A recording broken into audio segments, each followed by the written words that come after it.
Hey guys, welcome back to my channel and hope you're all doing well.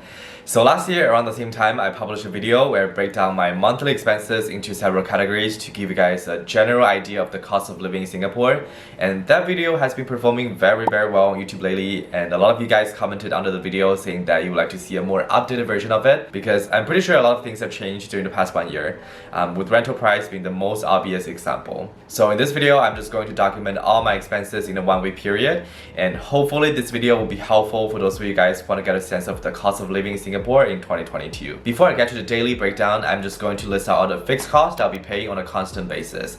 So the first thing is definitely rent, and I have to say that the rental price isn't very friendly in the past few months. But anyway, so for me, I'm currently staying in a studio which comes with its own kitchen, bathroom, and balcony. I pay rent to my landlord on a monthly basis, and after including water and electricity bills, I would say it counts down to around $500 per week. But then I also have to pay for my own Wi-Fi and phone plan subscription. And the one I'm using right now is M1, which includes 30 gigabytes of data, 1000 minutes talk time, and 1000 text messages, which I barely use to be honest. But still, the monthly charge is around $58 in total, which converts to around $15 per week. On the other hand, because I have to create content for my YouTube and Instagram, I also subscribe to softwares and tools like Adobe, Canva, and Epidemic Sound, which adds up to around $17 per week. In terms of transportation, I really take taxi because first of all, it's freaking expensive, and secondly, public transport in Singapore covers most of the places, so I always just go for bus or train. And even though I have to take bus or train on a very frequent basis to commute to work, the ticket itself is very cheap, so I would say I only spend $25 per week on public transportation. So let's see, we have rent plus utilities plus phone plan plus Wi-Fi plus subscription services plus transportation, and that's about $557 per week. Alright, now let's move on to the variable costs that incurred during this 1 week period, starting with Monday. So Monday morning I woke up super early to make myself breakfast at home. So I made the ham and cheese sandwich with granola and oat milk because I'm a little bit lactose intolerant. And I mean, I definitely didn't consume all of the ingredients in one go, so after I did a bit of calculation, it came down to $5 for this breakfast. After that, I went to my condo gym to do a bit of exercises, and I did shoulders. Not that it matters to this topic, but anyway, because it's my condo gym, you know, so it's included in my rent, I guess, so I'm just not gonna factor in this part. And then I finished my workout, I head back to my apartment, took a shower, and officially kicked off my work week.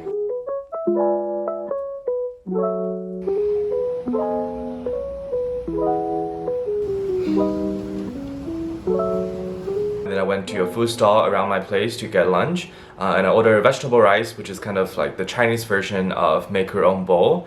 And then I got black pepper chicken, braised pork belly, eggplant, and stir-fried bok choy. In total, the meal cost me $4.70. In the afternoon, I did nothing other than work, so it's also free.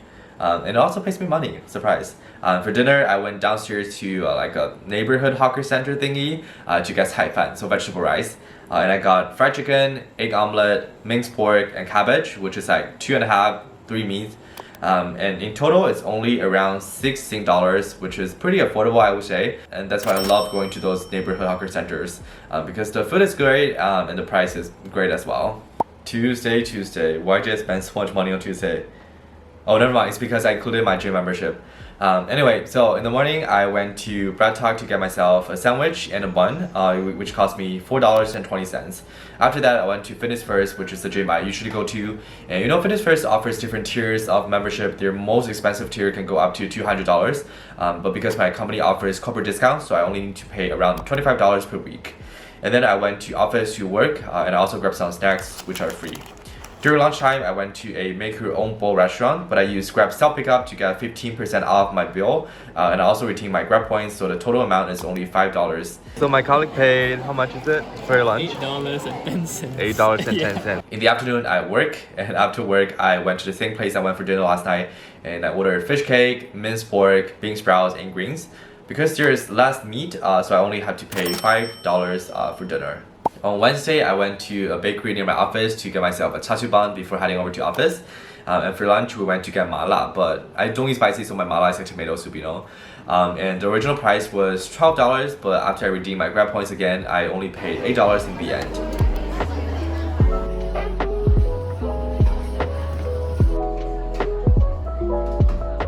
In the afternoon, I continued working, and one of our colleagues brought us grapes, so free fruits. And then for dinner, I was really craving some Chinese food, so I literally dragged my friends to go to Chinatown with me. We went to a very famous Chinese restaurant and ordered 4 dishes, 2 meat and 2 veggies, and in the end, we paid $15 per person.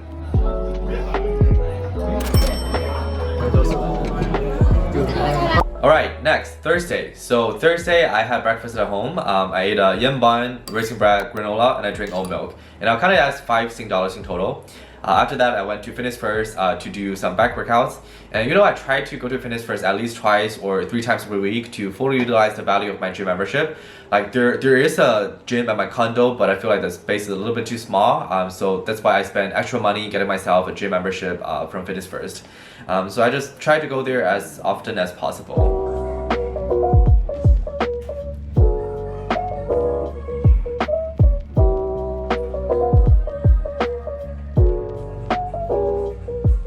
And for lunch, I had kolomi, which is like dry noodles with meat or seafood.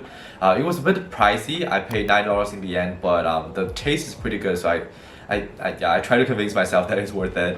And dinner, I spent so much money on dinner because it was the farewell dinner for one of our colleagues. So we went to Beauty Pot, which is like a hot pot restaurant. And in Singapore, hot pot is very, very expensive in general, even though the place we went to is not as expensive as Hai Di Lao. But still, it was quite pricey.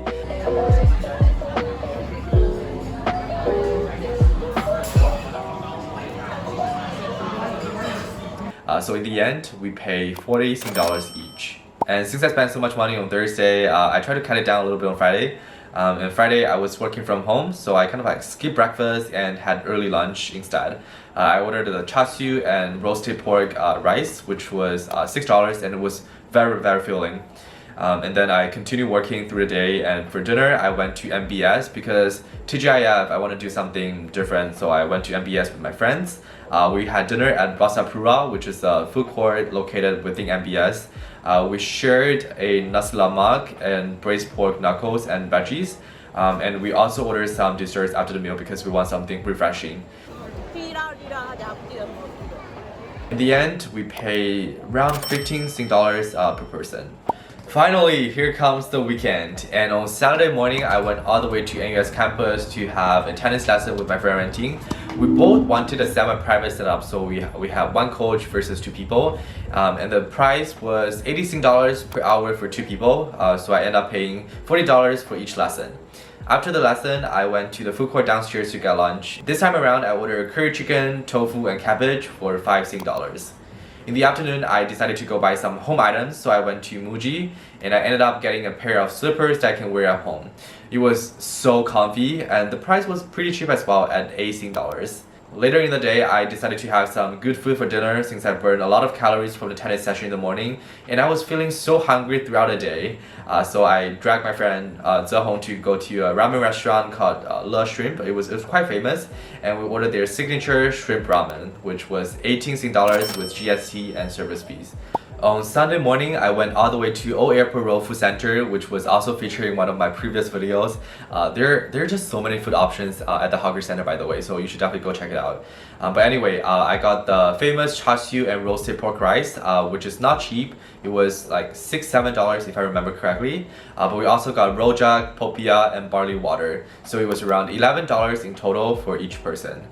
And honestly, I feel like my entire weekend is all about eating, so I decided to do something that's more fun. We went to an arcade that's located at Suntec City. We bought 60 tokens for $10, and it's enough for us to play around 10 different games.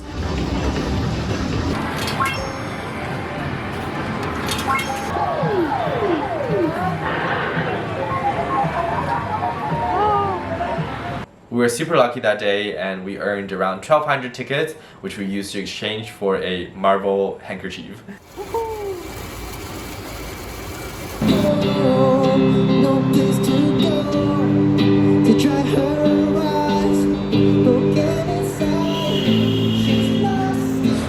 And we're at Butcher area, and this restaurant is kind of like a semi-alfresco sitting, so like you can literally watch the pedestrians and cars go by. Yeah, I would say pretty nice ambience. And then I got the cucumber mocktail, because obviously I cannot drink, but I'm still craving something refreshing.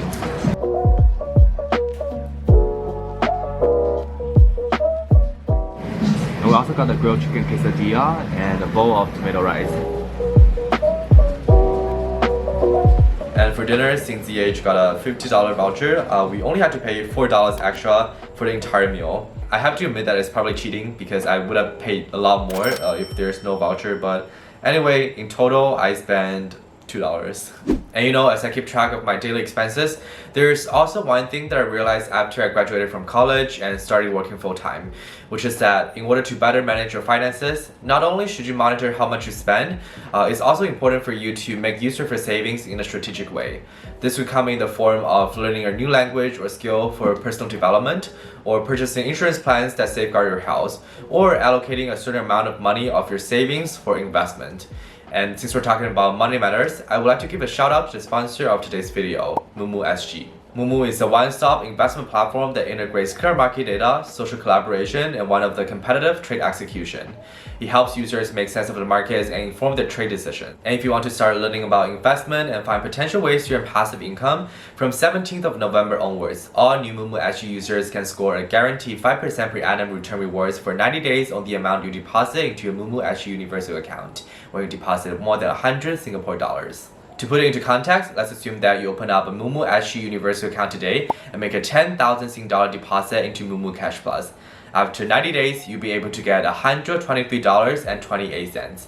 On top of that, you'll be able to get 2 Sing dollars cashback every day for 10 days as part of moomoo welcome rewards, which adds up to a total of 143 Sing dollars. If you are already an existing moomoo user, you can score a booster of 5% per annum return rewards for 30 days when you refer a friend to sign up on Moomoo. Again, to help you better visualize the numbers, if you have 10,000 Sing dollars in Moomoo Cash Plus, for each friend you refer during the campaign period, you can get 41.1 Sing dollars. Terms and conditions apply. In addition, Moomoo has launched its World Cup promotion where you can share a prize pool of 50,000 Singapore dollars cash coupons by simply guessing the winning team. If you get 3 matches correctly, you become eligible for this promotion regardless of whether you're a new or existing user of Moomoo. So don't miss out on this cool opportunity.